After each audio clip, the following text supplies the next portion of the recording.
Nós, seminaristas do Seminário Menor Bom Pastor, da Arquidiocese de Londrina, queremos aprender do nosso arcebispo sobre o carisma do padre diocesano. Uma saudação ao nosso arcebispo Dom Orlando Brandes. Como é o carisma do padre diocesano? Então, em primeiro lugar, cumprimentar a vocês por esse trabalho tão importante, tão necessário na igreja, e um assunto muito debatido por aí, a gente querendo saber qual é o nosso carisma, a nossa identidade. Primeiro, a diocesaneidade, olha que palavra bonita, diocesaneidade, quer dizer, o padre diocesano tem na sua igreja particular, na sua diocese, a sua definição.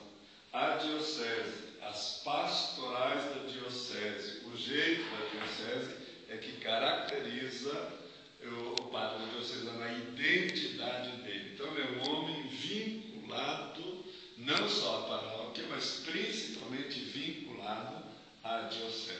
Segundo, em termos de espiritualidade, o padre diocesano, ele sobressai pela oração do tempo presente. Então, é outra coisa. Uma é a inserção na diocese, assumir o rosto da diocese. Segundo, ele então ser fiel à oração do tempo presente, porque ali ele encontra aquilo que a igreja propõe para ele. Porque nós não somos congregação, então o que nós somos? Somos pessoas que vivem numa igreja particular, isso que a gente chama de diocesaneidade. Terceiro ponto importante, o padre viver muito unido e muito presente no presbitério.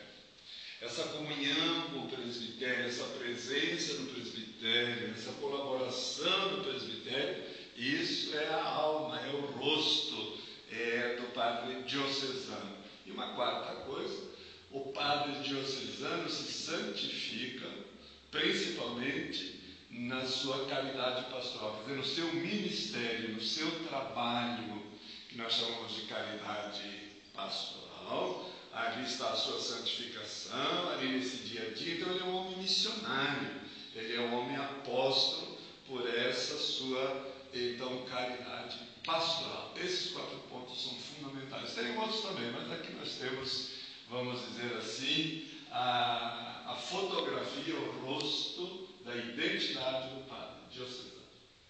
E qual, assim, a diferença entre o padre diocesano e o padre religioso?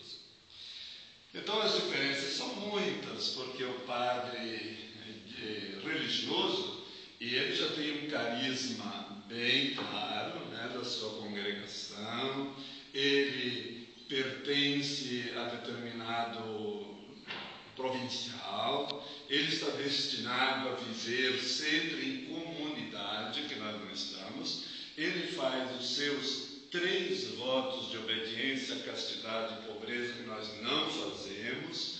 Então eles têm umas características muito distintas da nossa, exatamente nessa identidade. Eles têm um carisma, eles têm um objetivo claro, eles sabem que fizeram os 3 votos, e eles sabem que eles devem viver em comunidade, e eles sabem também, se a sua congregação é missionária ou se ela tem outro carisma, que eles precisam responder à sua congregação. Então, a diferença é bastante grande, porque nós não fazemos os votos, nós não temos esse carisma assim particularizado como eles têm, e nós não somos obrigados a viver em comunidade, mas há algo em comum de todos nós. Primeiro, todos somos batizados. Segundo, todos somos sacerdotes. Terceiro, todos somos igreja. E com essa distinção é que nós deveríamos trabalhar. A gente saber ser padre diocesano sem brigar com os padres diocesanos, com os padres religiosos. Os religiosos se abrirem para os diocesanos e não se colocarem numa posição de superioridade. E nem nós fazemos uma briga, quem é melhor, quem é pior, porque isso não leva a nada. Então nós precisamos cultivar uma articulação, um respeito pelos carismas diferentes e, claro, o padre religioso de congregação reconhecer que nós não somos sacerdotes de segunda categoria, né? Que nós somos sacerdotes tal qual eles são. Aí não há uma distinção quanto à nossa identidade sacerdotal. A distinção no lado da espiritualidade, do carisma da congregação, mas isso seria muito bom acentuar. Precisamos de muita unidade entre o clero diocesano e o clero religioso. Como ocorre a formação dos jovens para o sacerdócio? Bom, então é claro que cada diocese ela tem assim o seu objetivo, né? Tem o seu regulamento, as suas orientações, e agora a última Assembleia da CNBB, o assunto foi exatamente sobre formação presbiteral. Aqui eu vou falar, respondendo a você, na nossa arquidiocese, essa é a sua pergunta, né? Então, na nossa arquidiocese, nós temos os trabalhos do SAV, em primeiro lugar, Serviço de Animação Vocacional, que já é um trabalho formativo a nível de família, a nível de paróquia, a nível, então, de encontros, que, aliás, esse final de semana vai haver mais um lá no propedêutico. Então, isso já é um nível formativo. Depois, como vocês sabem, aqui a gente entra no propedêutico. Nós queremos que haja 2 anos de propedêutico, porque 1 é muito pouco. A outra fase é a nossa filosofia, que nós fazemos na PUC de Maringá. Viemos para a nossa teologia, que é aqui na PUC de Londrina, e são 4 anos. E no final do 4 anos, nós fazemos, então, 1 ano de estágio. E esse estágio não quer ser um estágio pastoral. Ele quer ser um estágio principalmente na administração, porque pastoral, os seminaristas já fazem nos diversos estágios, propedêutico, filosofia e teologia. Já tem uma vasta experiência pastoral, mas nós não temos experiência administrativa. Não sabe assinar cheque, não sabe resolver um problema jurídico, não sabe as leis brasileiras, e a todo momento nós estamos então vivendo com problemas de administração.